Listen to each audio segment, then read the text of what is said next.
आदिशक्ति नमो नमः। शक्तों को क्षमता की क्षमता की। जय जय हनुमान गोसाई, कृपा करो गुरुदेव की नाई। मरते हुए द्रोणाचार्य ने पूछा, आखिर मेरा क्या दोष था। फिर भगवान श्री कृष्ण ने बताया। बहुत ही सुंदर अद्भुत प्रसंग, कथा को सुनते रहें। जब मरते हुए द्रोणाचार्य ने पूछा, आखिर मेरा क्या दोष था, उसके बाद भगवान श्री कृष्ण ने बताया असली सच।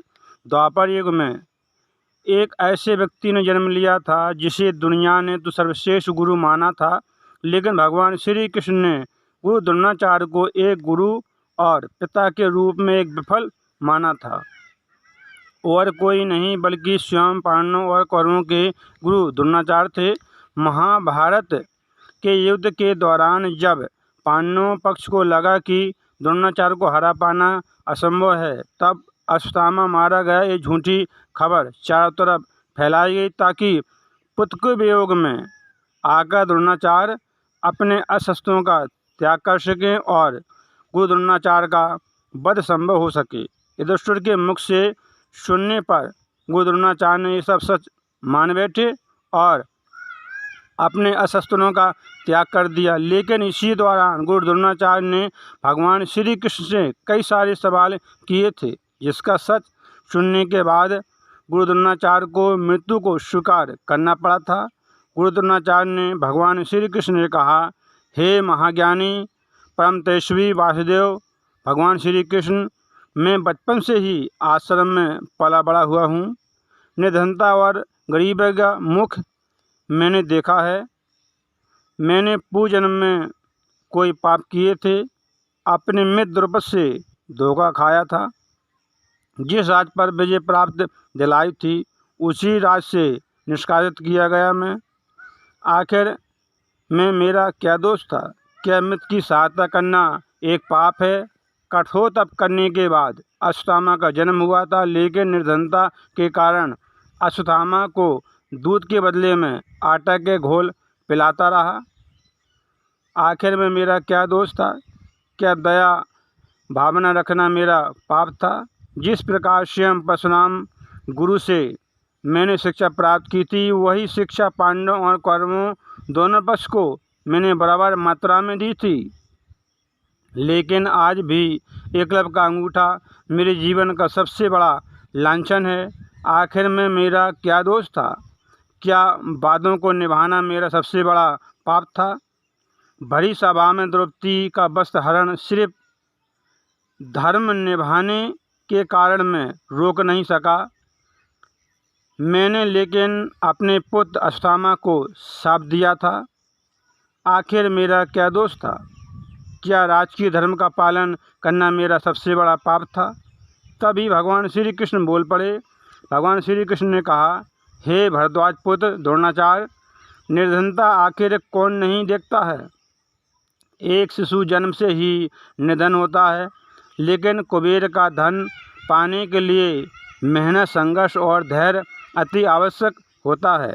जिस प्रकार अपने मित्र से धोखा खाया था, ठीक वैसे ही रावण ने अपने भाई विभीषण से और वाली ने अपने भाई सुग्रीव से भी धोखा खाया था। भले ही मकसदों में अंतर रहा हो, लेकिन कार्य समान ही थे। ऐसे में धैर्य ही इंसान का सबसे बड़ा साथी होता है। लेकिन बदले की भावना के चलते आपने अपनी मृत्यु का शस्त्र स्वयं निर्माण कर दिया था, वो भी धृष्टद्युम्न के रूप में। और दरअसल में वहीं से द्रौपदी का जन्म भी हुआ था और महाभारत की नींव भी रखी गई थी। भरद्वाज पुत्र गुरु द्रोणाचार्य, आप सर्वश्रेष्ठ हैं और रहेंगे भी, लेकिन सिर्फ एक योद्धा के रूप में, ना कि एक गुरु और पिता के रूप में। दुनिया आपको जानेगी, लेकिन अर्जुन के गुरु के रूप में नहीं, सर्वश्रेष्ठ गुरु के रूप में। एक गुरु का दायित्व होता है कि वो अपने शिष्य को धर्म और अधर्म के बीच का अंतर समझाए, और अगर वो ना कर पाए तो एक शिक्षक के रूप में विफल रहता है।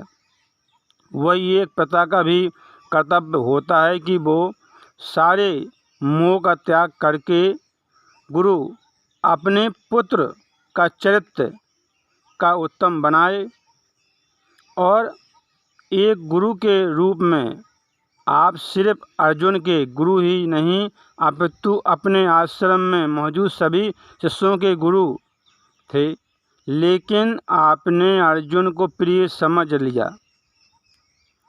वही कौरवों को सिर्फ और सिर्फ युद्ध की शिक्षा दी थी। उनके चरित्र का निर्माण का कार्य तो आप भूल ही गए थे। मुनिवर, इंसान जब बालक होता है तभी वो सीखता है और ये आपका कर्तव्य था कि आपको दुर्योधन और उसके भाइयों के चरित्र का निर्माण करना था, उनको धर्म के मार्ग पर लाना था, लेकिन आप उस पर विफल रहे, ये जानते हुए भी कि दुर्योधन और उसके भाई अधर्मी होते जा रहे हैं। आपने कुछ नहीं किया। वही आप पिता के रूप में सफल होते तो आज आपको अधर्म के पक्ष में खड़ा होकर युद्ध नहीं करना पड़ता।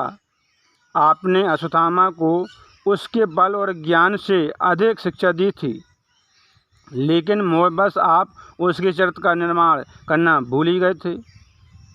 अगर आपने मोह त्याग किया होता और कठोर रहते और बचपन में ही जब वो अश्वत्थामा दुर्योधन के साथ रहता था तब आपने कठोरता दिखाई होती और उसे धर्म के पथ पर चलने के लिए विवश किया होता तो शायद उसके अंदर का धर्म आज जिंदा रहता और द्रौपदी के साथ भरी सभा में ऐसा पाप नहीं होता।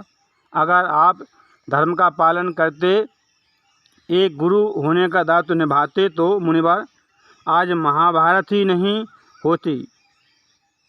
इतना सुनते ही गुरु द्रोणाचार्य के आँखों से आंसू निकलने लगे और गुरु द्रोणाचार्य ने अपने शस्त्रों का त्याग कर दिया और वही जमीन पर समाधि ले ली और गुरु द्रोणाचार्य योग में लीन हो गए और उनकी आत्मा एक अंश स्वयं गुरु बृहस्पतिदेव में लीन हो गई। और तभी द्रुपद पुत्र धृष्टद्युम्न ने गुरु द्रोणाचार्य का सिर से अलग कर दिया और द्रोणाचार्य का वध कर दिया। इस प्रकार पांडवों और कौरवों के गुरु द्रोणाचार्य का अंत हुआ। भगवान श्री कृष्ण के इन वचनों से हमें बहुत कुछ सीखने को मिलता है। जिस प्रकार एक शिक्षक और एक पिता अपने बच्चों का चरित्र का निर्माण करके एक अच्छा इंसान बना देता है, उसी प्रकार गुरु द्रोणाचार्य ने अगर दुर्योधन उसके भाइयों को समझाया होता तो ये महाभारत नहीं होती। बहुत ही सुंदर अद्भुत प्रसंग था। कथा को सुनते रहें। आज का प्रसंग महाभारत से था, गुरु द्रोणाचार्य का। कथा को सुनते रहें। फिर मिलेंगे अगली बार एक खास वीडियो के साथ। तब तक देखते रहिए चैनल को, कथा को सुनते रहें, काम करते रहें, मैया का नाम जपते रहें। शब्दों को क्षमतक क्षमतक क्षमतक क्षमतक।